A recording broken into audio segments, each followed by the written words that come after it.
Soalan berikutnya, insyaAllah. Apa pandangan Datuk tentang kelantangan suara aktivis mengenai masalah-masalah yang berlaku di dalam negara kita? Saya rasa dah tiba masanya lah kan. Tengok orang politik ni kalut lah, kalut. Kita sedang berhadapan dengan pandemik COVID, kita sedang berhadapan dengan pilihan raya negeri. Kita berhadapan yang paling teruk sekarang ni, orang tak makan. Paling teruk sekali, orang tak boleh nak cari makan. Bila orang tak boleh cari makan, dia terpaksa berhentikan pekerja. Bila orang tak boleh ekspor barang-barangnya ke luar negara, dia terpaksa berhentikan pekerja. Bila orang tak boleh nak berniaga macam biasa kerana turis tak masuk dan sebagainya. Banyak sangat, terlalu banyak masalah yang terpaksa dihadapi oleh rakyat dalam tempoh kita berhadapan dengan cabaran virus COVID-19. Jadi bagi saya lah, rakyat tak mau dengar tentang ubah kerajaan dan sebagainya, kan. Jadi kalau misalnya berlakulah nak perubahan ni, sewajarnya kita selesaikan masalah ni secara total. Jangan jadi macam Sabah. Sabah, kita diberi peluang untuk selesaikan masalah Sabah. Sekiranya BN itu hari mengambil keputusan bertanding di 73 kerusi, insya-Allah BN boleh membentuk kerajaan yang stabil. Maknanya lebih daripada, kalau tak dapat 2/3 majoriti pun, sekurang-kurangnya kita ada jumlah yang kalau orang nak beli ahli parlimen kita pun, kita masih lagi boleh kekal sebagai kerajaan. Tapi malangnya, bila pemimpin kita ni gagal untuk tidak tunduk kepada Muhyiddin, mereka tunduk pada Muhyiddin, akhirnya mereka hanya bertanding 42 kursi, lepas tu kena main dengan Muhyiddin, kena kencing dengan Muhyiddin, baru mereka nak sedar, baru nak berjumpa dengan Anwar Ibrahim. Saya rasa ni dah terlalu lambat. Terlalu lambat.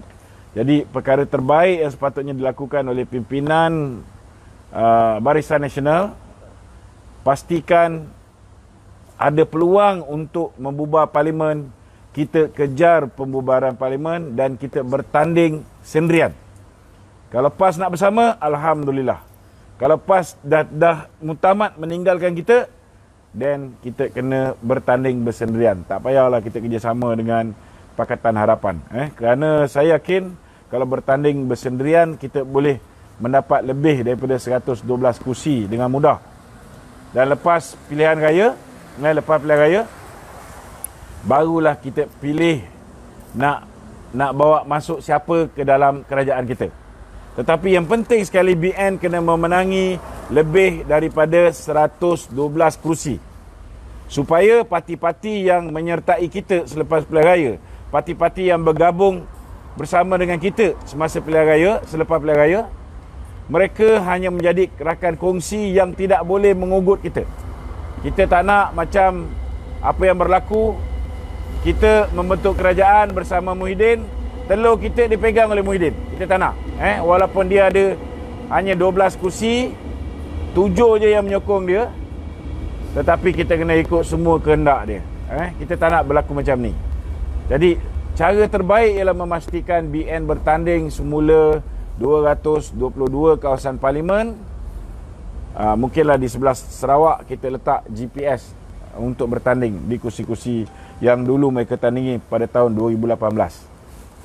Hanya dengan cara tu kita boleh ada majoriti mudah untuk membentuk kerajaan, dan kemudian kita kerjasama dengan GPS, kita kerjasama dengan rakan-rakan lain kalau ada. Mungkin PAS lepas pilihan raya baru nak bersama. Masa tu baru kita bersama, kita boleh membentuk sebuah kerajaan yang kuat. Mungkin 2/3, barulah kita boleh betul apa kerosakan yang telah dilakukan zaman pemerintahan Tun Dr. Mahathir. Okey, Datuk. Ya. Ini kita dapat satu soalan daripada netizen. Soalannya berbunyi begini. Salam Datuk. Apakah pendapat Datuk tentang komen Zahid Hamidi pasal dia tak boleh sekat MP UMNO? Bila dia komen macam tu, maknanya memang dia lah yang initiate. Dan saya boleh sahkan bahawa dia telah berunding dengan Anwar Ibrahim dan dia dijanjikan jawatan Timbalan Perdana Menteri. Itu satu komen yang berani, Datuk. Ada pernah kau nampak aku ni penakut ke? Okey Datuk, kita ada satu lagi soalan Datuk tentang kepentingan aktivis di dalam senario politik Malaysia. Selama ni kita dapat tahu, kita yang biasa kita tengok aktivis dan juga NGO biasanya tidak terlibat dalam politik Malaysia. Biasanya berada di pertengahan. Apakah dah sampai masa dan ketiganya? Macam saya tadi terhenti cakap Sebenarnya saya sekarang ni pun secara peribadi saya sedang menyusun rakan-rakan aktivis masyarakat. Orang yang selama hari ini berjuang membela nasib rakyat yang ditimpa musibah akibat daripada nak memulakan perniagaan, meminjam malung. Kan? Cuba kita fikir rakyat ada pergi cari ke orang UMNO ke, cari orang PAS ke, cari orang DAP ke bila mereka berhadapan dengan masalah dikejar oleh Along? Tak ada. Kebanyakan daripada mereka mencari orang-orang daripada PPIM contohnya, kan? Mencari orang macam saudara apa nama? Yusof Azmi contohnya, kan? Bila berlakunya peristiwa ataupun kegiatan-kegiatan haram, macam pusat judi haram, kita tengok. Kalau ada pun orang UMNO, orang macam Datuk Jamal, yang pergi berhadapan dengan pusat judi haram. Tapi apa jadi pada dia? Dia didakwa, dia dikecam. Dan kita tengok kadang-kadang UMNO pun tidak membela nasib Datuk Jamal Yunos. Malah Presiden UMNO pun memanggil dia Jamal Jamban. Jadi mana datang? Sepatutnya Presiden UMNO ni dia menyokong ahli-ahli UMNO yang bertindak di jalan yang benar, cuba mencegah kemungkaran.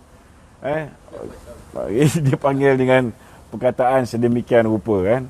Jadi saya rasa dah tiba masanya orang macam contohnya saudara Asri diketengahkan untuk menjadi calon pilihan raya bagi mengisi kelompongan. Hari ini rakyat ni rata-rata dah mula tak percaya dengan orang politik. Jadi kita ketengahkan alternatif. Kalau dah tak percaya dengan orang UMNO, tak percaya dengan orang PAS, tak percaya dengan orang DAP, tak percaya dengan orang PKR, tak percaya dengan atuk yang memang saya pun tak percaya, maka kita bagi ruang. Mungkin bukan semua. Mungkin bukan semua. Tapi kita ketengahkan sebuah peramai yang mungkin aktivis masyarakat. Kalau boleh orang macam Ustaz Abid Liu. Bila orang susah time COVID, orang tak cari pemimpin-pemimpin politik. Walaupun hakikat dia memang ada pemimpin politik yang tampil ke hadapan. Saya tahu di Setiawangsa, saya tengok Datuk Izzuddin tampil ke hadapan. Di Melaka kita tengok Yang Berhormat Senator Muhammad Ali tampil ke hadapan membantu rakan-rakan yang susah. Kita tengok juga di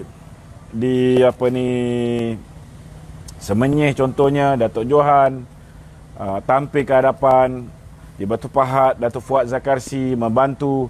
Tetapi dalam masa yang sama rakyat ni ramai mencari tokoh-tokoh macam Ustaz Abid Liu, siapa lagi, Ustaz Tido.